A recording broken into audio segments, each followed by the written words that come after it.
Thank you very much. Good morning, everybody. Thank you. Thanks, everybody. Thank you. Morning. You sit down, everybody. Come on. Thank you, everybody. Thank you. Thank you, everybody. Good morning, everybody. Good morning. Can you hear me? Yes, sir. Good morning. Good morning. Well, thank you very much, everybody. Thank you, Geoffrey, for that introduction. Ladies and gentlemen, it's a measure of the resilience of this country that since the vote to leave the EU, and in defiance of all predictions, the economy has grown much faster than the rest of Europe. Unemployment has fallen to the lowest level since 1972. Exports have soared. English football teams have won both the Champions League and the UEFA Cup by beating other English football teams. And inward investment has soared to a record £1.3 trillion. It's almost as if the commercial dynamism of the British people is insulating them from the crisis in our politics. And yet we cannot ignore the morass at Westminster, where parties have entered a yellow box junction, unable to move forward or back, while around the country there is a mood of disillusion, even despair at our ability to get things done. The longer it goes on, the worse the risk that there will be serious contamination and a real loss of confidence, because the people of this country deserve better from their leaders. They need courage, and they need clarity, and they want a resolution. And that is our mission today. And that is why I'm standing before you, because now is the time to remember our duty to the people and the reasons for the Brexit vote. It wasn't just about democracy, though that was fundamental. It wasn't just about immigration, though people were entirely reasonable in wanting national controls. I remember that campaign vividly, and I think I understood some of the feelings of those who voted to leave. They wanted to be heard. They wanted to feel that they too could be part of the astonishing success of this country. They wanted to feel that their hopes and dreams were as important to the government as the desires and priorities of any metropolitan-style guru or tech king or the head of some FTSE 100 company. And so now is the time to unite this country and unite this society. And we cannot begin that task until we have delivered on the primary request of the people, the big thing that they asked us to do. After 3 years and 2 missed deadlines, we must leave the EU on October the 31st.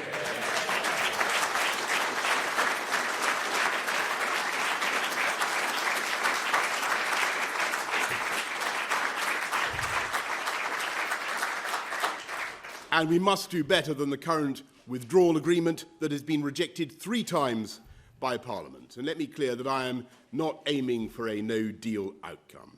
I don't think that we will end up with any such thing. But it is only responsible to prepare vigorously and seriously for no deal. Indeed, it is astonishing that anyone could suggest dispensing with that vital tool of negotiation.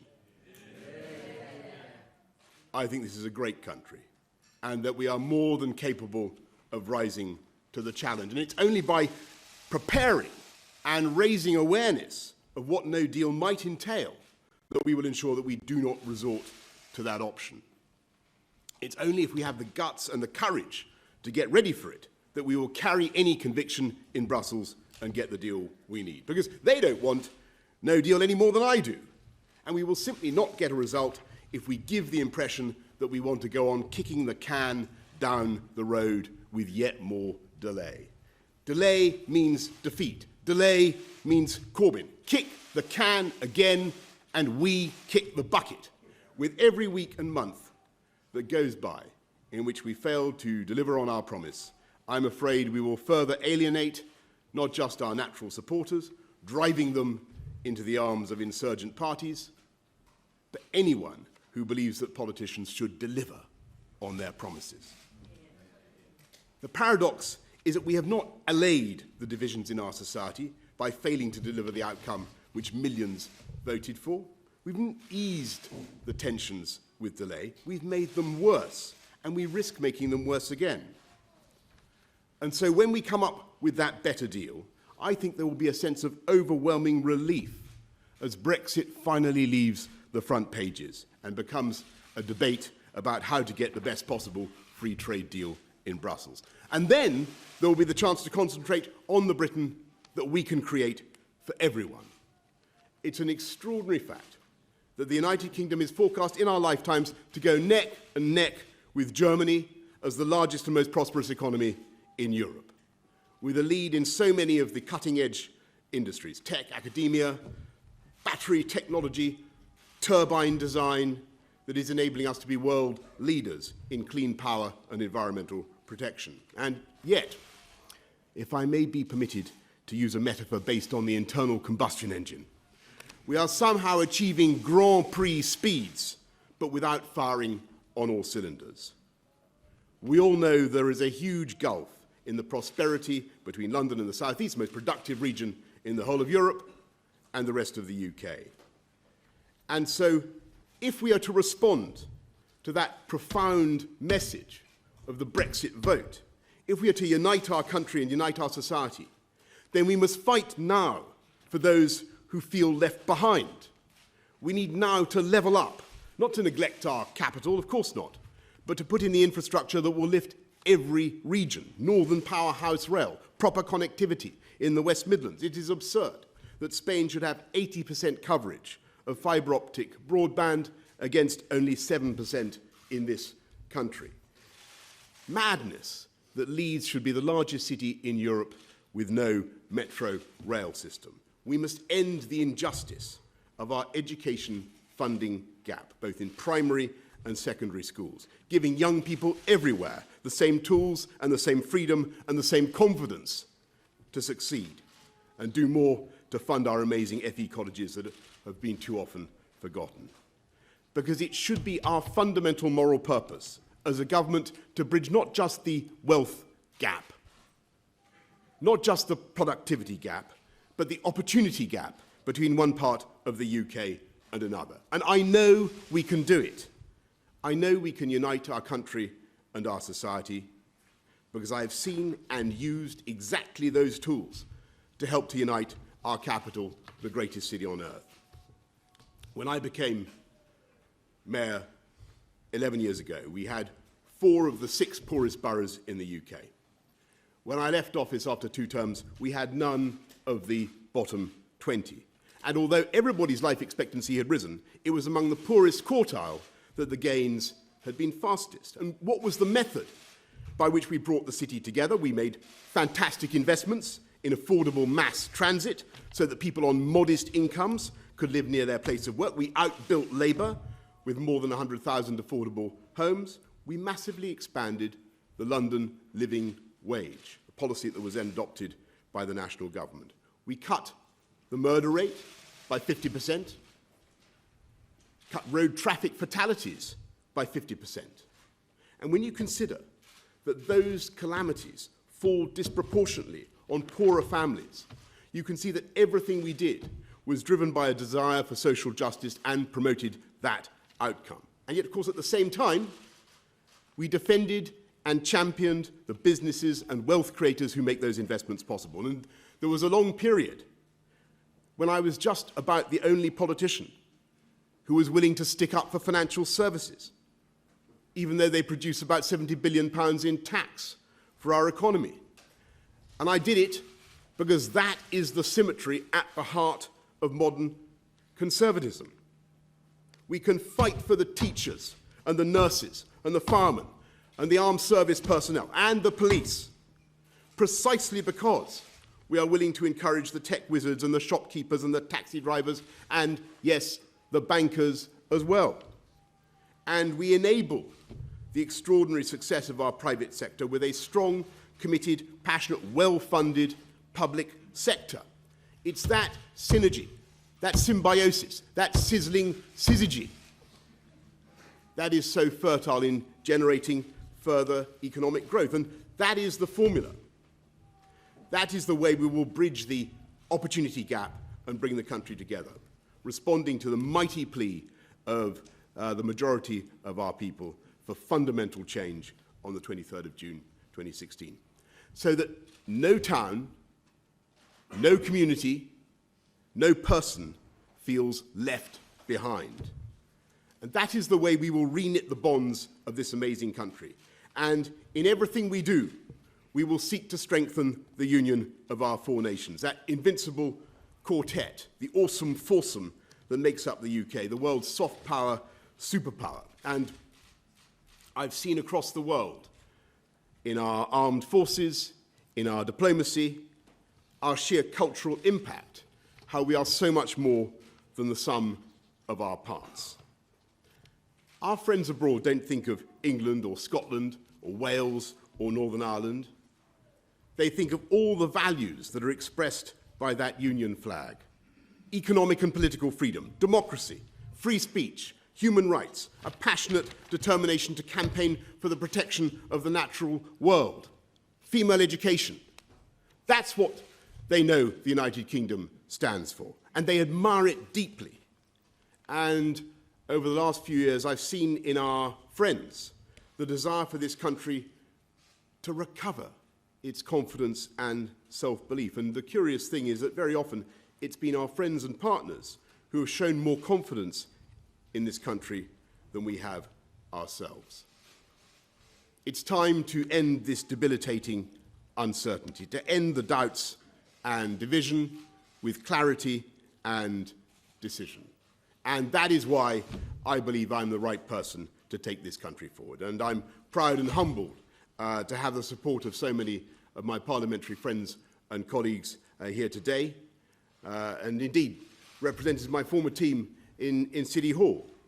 And though I do not for 1 minute underestimate the complexity and challenges that lie ahead, I have long experience of managing real short-term difficulties in the confident expectation of long-term success. I took this city through riots and strikes and all the teething problems of the Olympics, which was actually no picnic, as I remember, and with a team of stars, we brought this city together with new infrastructure, with renewed and relentless emphasis on education and technology.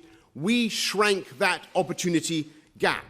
And to sum up my mission in a sentence, what I want to do now, with your help, is to do for the whole country what we did in London, releasing the creative energies of our country and its peoples and healing its divisions. And I will make one final observation. I know the London Labour left. I have studied them and their ways. I know who they are. I know what kind of people. I know their obsessions with strange far-left Latin American caudillos with proto-Marxist views and a curious hostility to free speech. And yet in Jeremy Corbyn we have a man who is far to the left of Ken Livingstone in his nihilistic determination to hike taxes to penal rates, to attack wealth creation and private property, and in his failure, again and again, to extirpate anti-Semitism from his circle. And I'm afraid that what he stands for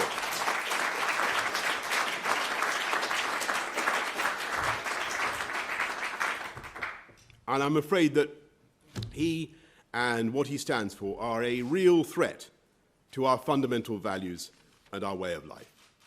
I come to this fight now as a proud Conservative who has campaigned, by the way, in just about every seat in the country.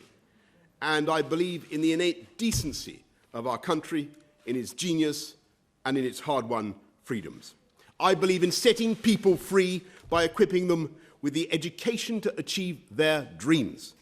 I believe in the vital symmetry between free market economics and superb public services. And I will do absolutely anything I can within the bounds of the Constitution and the law to prevent the government of the UK from passing into the hands of those who, by their total disdain for wealth creation, their contempt for the normal aspirations of millions to improve their lives would compromise our ability to fund the NHS and so much else besides. My friends, we cannot let them anywhere near Downing Street. The last time, I would remind you, that I faced an emanation of that cabal, I defeated him when the Conservatives were 17 points behind in London. We can do it again, and we must. We can get Brexit done, and we can win. We can unite our country and our society, and that is why I'm standing to be leader of the Conservative Party and Prime Minister, because this contest is not chiefly about any one person or even about the Conservative Party. It is the opening salvo in a battle to restore faith in our democracy, to renew the natural ties of affection that unite the UK, and to protect this country from red-toothed, red-clawed socialism of today's Labour Party. And we're going to do this by articulating a new and inspiring vision for sensible, moderate, modern conservatism. My friends, I ask you now to join me in that great project, and yes, sometimes that great challenge that lies before us.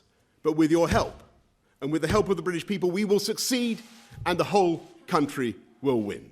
Thank you very much indeed for your support and for coming today. Thank you.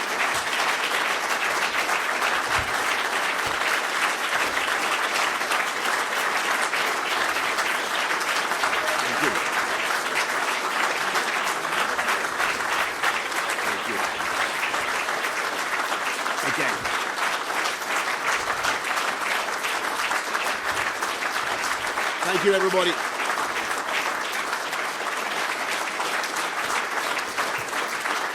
Thank you.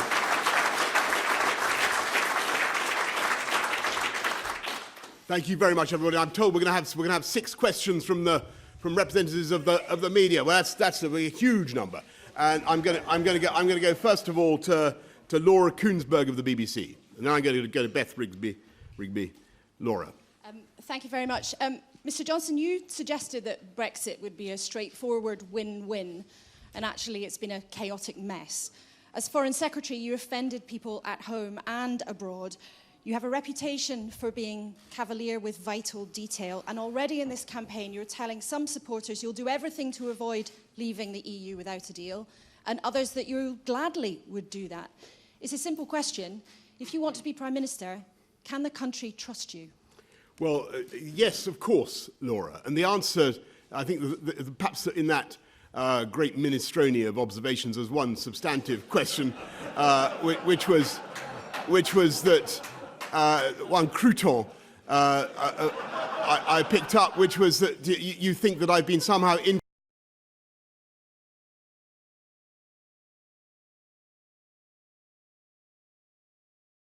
outcome, but I think it is right for our great country to prepare for that outcome. And I think what most people understand is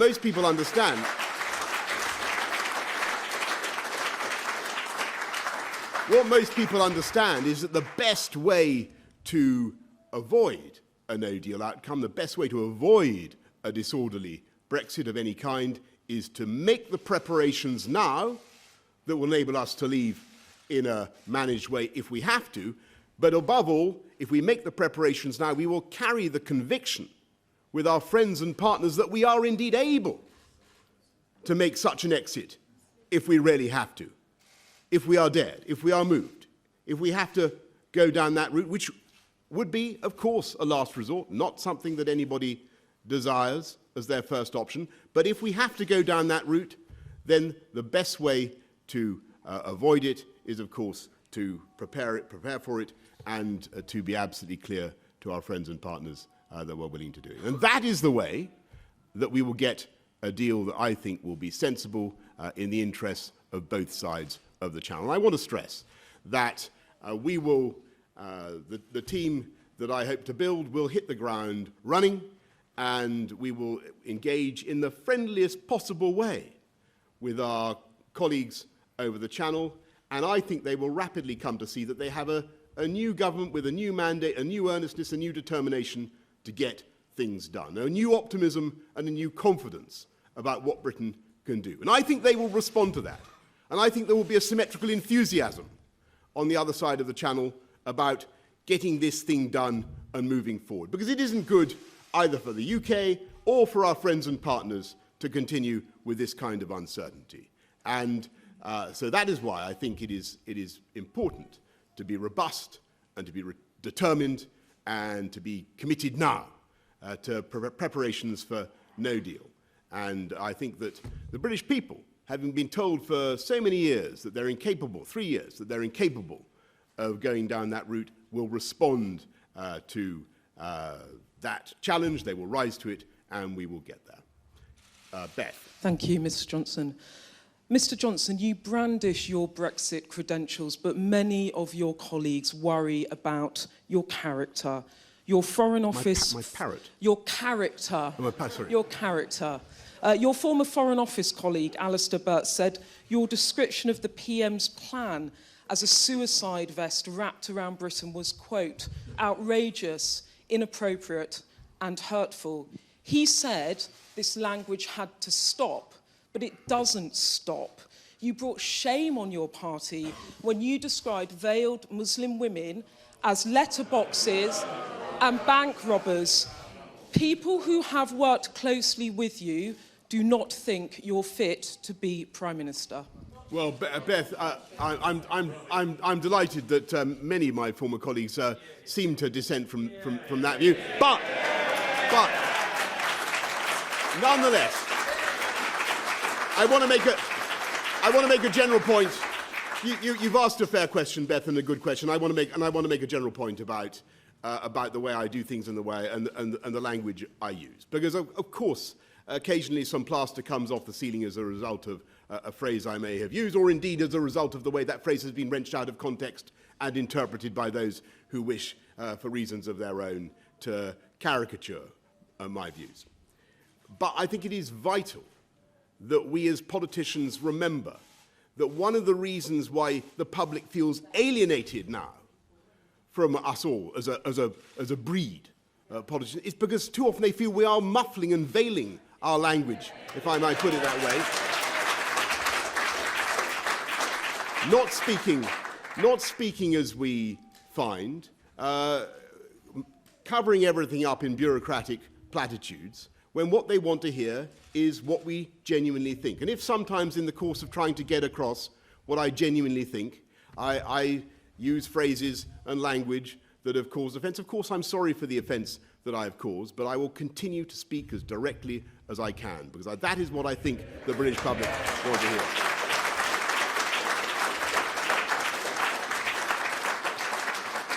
I'm going to go Paul Brand of ITV. Thank you. In the spirit of this campaign, I'd first like to ask, have you done anything illegal in the whole of your life? And secondly, regardless of the answer to that question, the problem that you do have in this contest, as much as you might refute it, is one of trust, is one of reliability. So may I ask you, do you regret any of the mistakes that you've made in your political and your personal life? And are you saying that you would change as Prime Minister?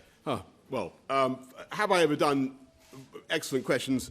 Paul, have I ever done anything illegal? Look, I mean, I cannot swear that I've always observed a top speed limit in this country of 70 miles an hour.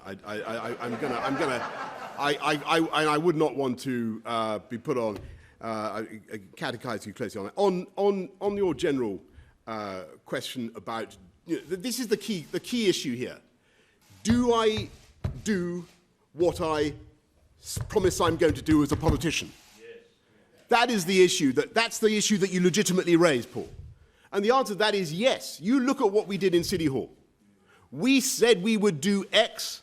We ended up doing X plus 10. I mean, virtually every single... We said that we'd do 100,000 homes, and we did slightly more. Perhaps not a huge number more, but slightly more. I promised to stop knife crime, which was out of control, or to cut knife crime. And you remember what was happening 11 years ago or so when I was first, and I see veterans of that campaign, I'm proud to say, here in the front. It was terrible. We had kids losing their lives in our city at a rate of 28, 30 a year. Teenagers were being stabbed to death in London. We had to take some very tough decisions. And I'm absolutely delighted that two of my former deputy mayors who were intrinsically involved in that campaign, James Cleverly and Kit Malthouse, are both now on our team today. And they did an extraordinary job. They did an absolutely extraordinary job. Kit had to take some very, very difficult decisions about encouraging the police to go down Operation Blunt 2, which you remember involved taking about 11,000 knives off the streets of London, saving who knows how many lives of kids, avoiding heaven knows how much grief and misery for the families of those young people. And he did it, we did it, with stop and search. And I'm delighted to say that the government is now putting back the emphasis on stop and search in our towns and in our cities, because I believe there's frankly nothing kinder or more loving than that you can do. If you see a young kid coming down the streets who may be carrying a knife, than to ask him to turn out, or her, but almost invariably him, to turn out his pockets and produce that knife. That is not discriminatory. That is a kind, compassionate, loving thing to do. And it worked. And it worked. And we ended up, as I said just now, we ended up cutting serious youth violence by, I think, 32%. Knife crime went down. The murder rate, as I said, went down 50%. And there was a long period in which we had the murder rate in London running at or under about 100 a year, which is an astonishing thing for a city of almost 9 million. Absolutely astonishing thing. And that was because of the work of the police. And I say one thing about the way I'm going to campaign and the way I hope to be Prime Minister. I believe that as a leader of great public services, it is your job not just to be the chief consumer, not just to hold them to account, but also to recognise that you are there, in some sense, their leader and their champion. And we should get behind our police, and we should support them. And by the way, we should fund them properly, because they do a fantastic job.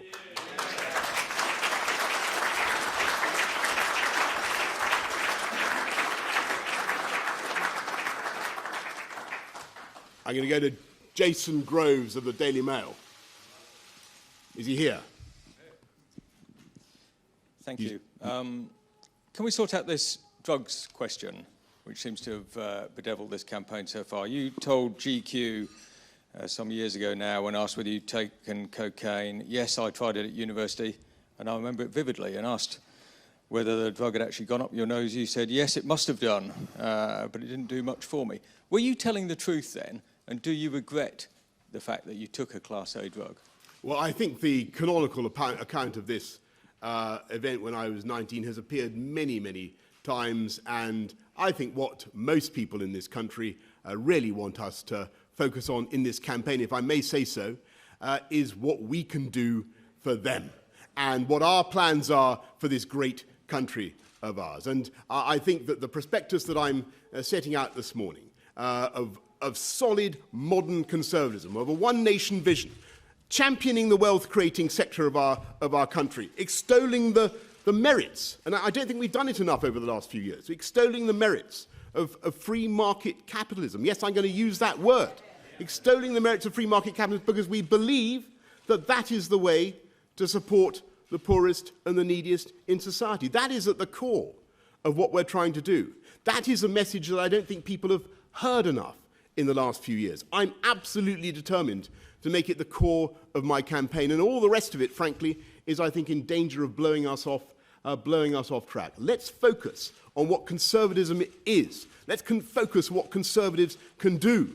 That is what the public want to hear. And what they want to hear also is, can we find a leader now who can beat Jeremy Corbyn and deliver a sensible Brexit that fights off the threat from the insurgent Brexit Party? And I have to say that that is the job that I believe I'm best suited to do today. So that's where I think the public want us to direct our energies.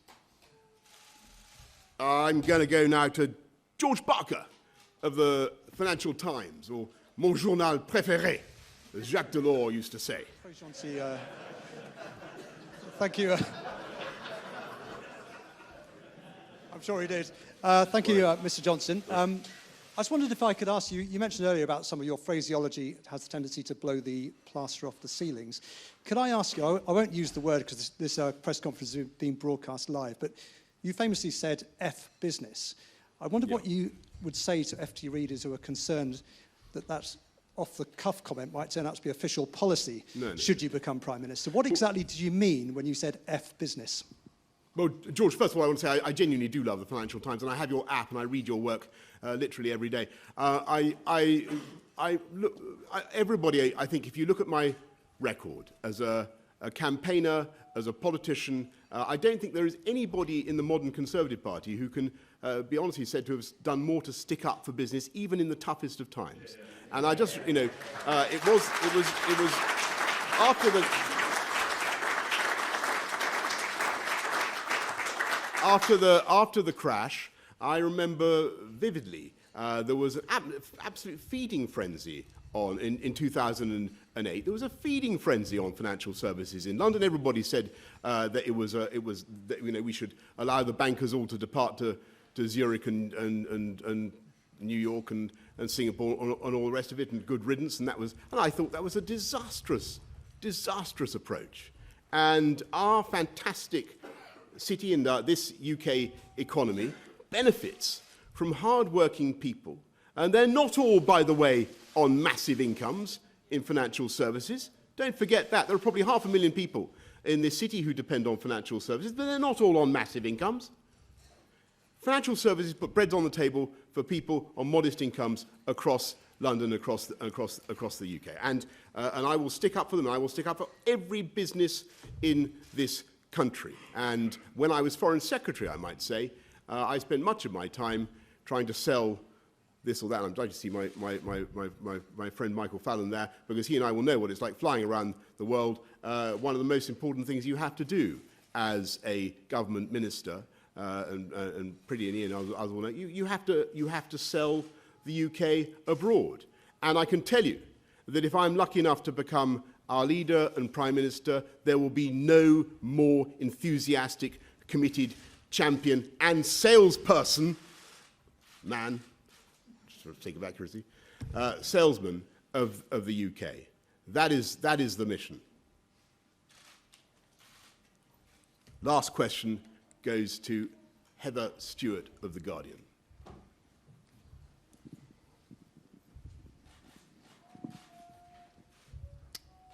Hello.